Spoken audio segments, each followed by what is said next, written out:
calculate reaction time. If you look at the screen, kita ada satu calculation. Speed of vehicle divided by 10 times 3. Okay.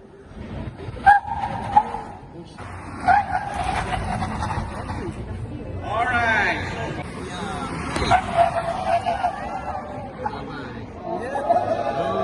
You will see they are ready for the red light and they go, right? And their reaction time is 0 point something seconds. But imagine this, when you're driving on the road, you're relaxed or you're thinking about work. When you see something, for you to register it and to react is actually 1 second. Later I'll show you a calculation at the speed you're going, roughly in 1 second, how far you have actually traveled. Okay? So that's one of the physics class. But right now we have a small game. The Mercedes is going to come at a speed of 30 km per hour. He's going to brake at the first cone. Cone yang pertama, dia akan emergency brake. Your guess, kat mana dia akan berhenti? 30 km per hour. Kat mana? This is my model here. Show him. Kat mana? That one. Boleh.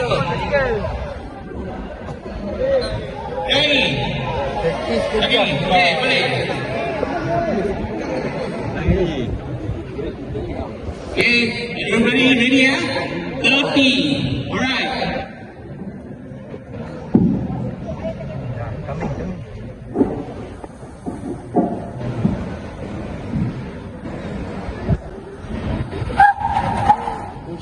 Okay, yes, roughly about correct. 30, roughly about correct. Okay. Right now, dia akan 2 kali ganda speed dia, double the speed. So it's come at 60. So 30 stop there. Where do you think 60 will stop? Here. In the middle. Middle. Ini. So 60 sini ya. So 2 kali ganda kat sini. Okay. Lagi mana?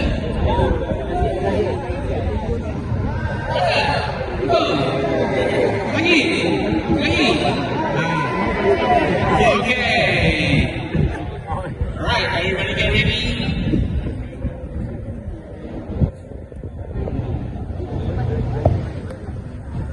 Yang ni 60 ah. Dekat first code. And dia tak cheat ah. Tak cheat, I guarantee you. ABS. Okay, we do one more time. Again, one more time. One more time. Go. Ada memang kita tak cheat. Kita tell you the physics behind it. Yang kuat tak? Lepas tu. 200 sampai tu dah.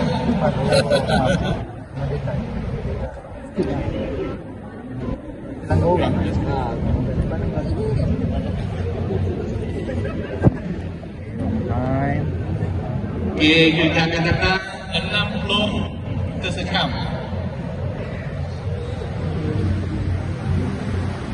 Lebih je 60. Lebih 60 ni.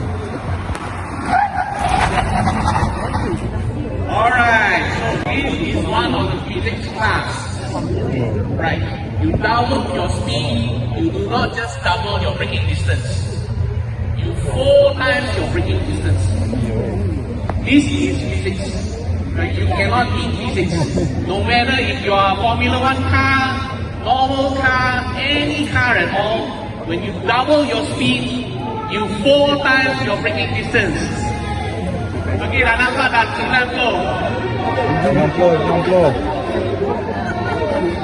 Okay, sekarang kita akan datang 60 sana lagi. Ingat lah, ini 60 yang tu sebelah tu je.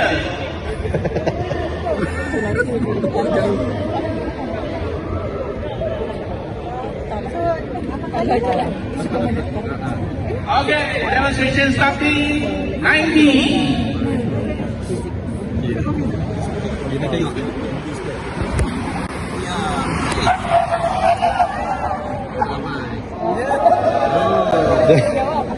Oh, gantung lah. Okay, so yang tu 90 saja. Kalau 120 memang sampai sana lah. Okay?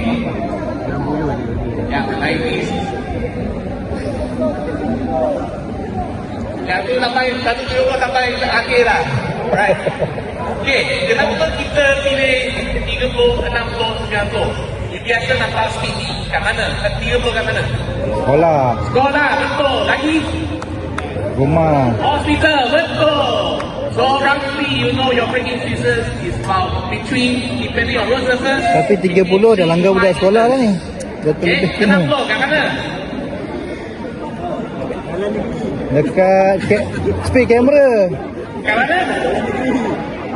Mana tahu. Kat jalan biasa lah. Basic banyak tengok baik kat jalan biasa kan. Sebab tu, kat mana? Wah, banyak. Okay, trunk road banyak kan. So that's why we actually set this speed. Dia ada reasons behind kenapa 30, 60 dengan 90. Right? So sekarang ingat lah, when you double your speed, you 4 times your braking distance. So faham? Ini physics, you tak boleh ubah. Apa-apa kereta, apa tayar pun sama. Right? So, sekarang akan issue something about reaction time. Okay? We already said that reaction time roughly about 1 second.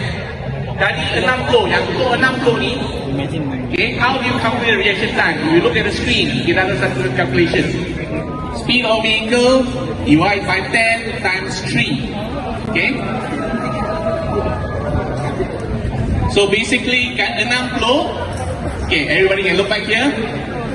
For 60, you divide by 10 is 6 times 3, it is 18 meters. Right?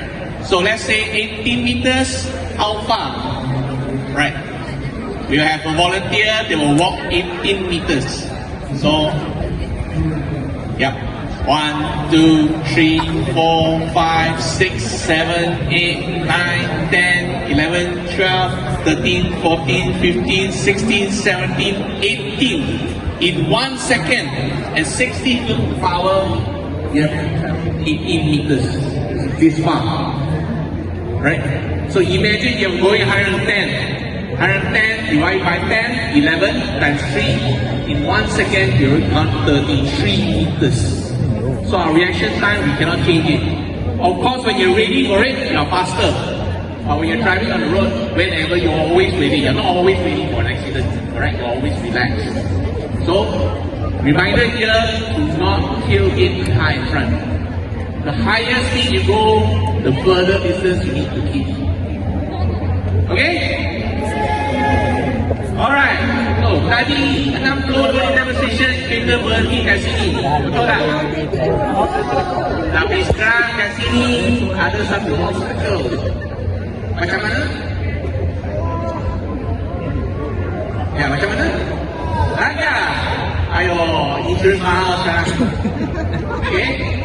So, what you gonna do? You're gonna need something called brake, look, and avoid. Right? So, dia akan buat satu demonstration, kita tengok. Right?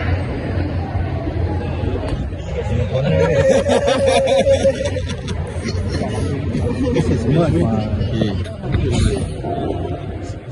Just dia okey ya.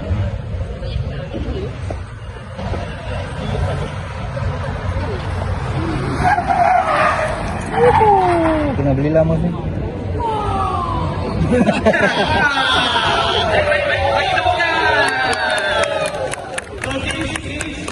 Avoidance the accidents. That's why we call it demonstration accident avoidance. So what we do, apa yang kita buat tadi? Okay. Every car now, yang modern car, sudah ada ABS. Betul? So when you see first thing reaction, what do? You slam on the brake. Okay? You have no time to modulate the brake. When you hit the emergency, kalau I give you an example, you bantu dalam truck road, tiba-tiba ada durian jatuh.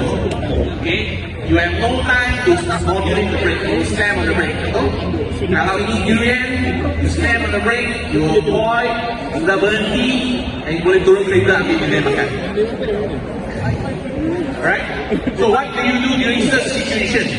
kebanyakan orang akan tengok obstacle. Dia terlalu fokus ke obstacle. Usually, cuba fikirkan, okay? During emergency. Your eyes, you usually just look at the obstacle. Salah, actually. Well, how do you avoid? Look at where you can go.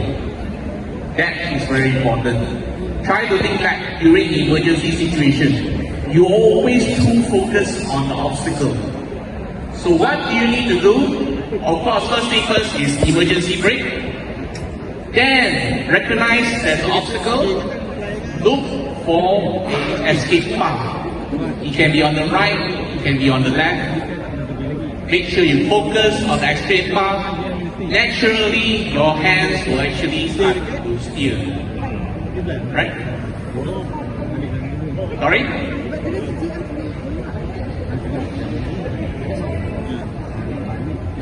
Yeah, panic. Okay. That's why you gotta train yourself to look where you need to go. Even when you're driving normally. Okay, I bagi example. On the highway, when you're about to exit, okay? When you're coming to Sepang, you're gonna exit off the highway.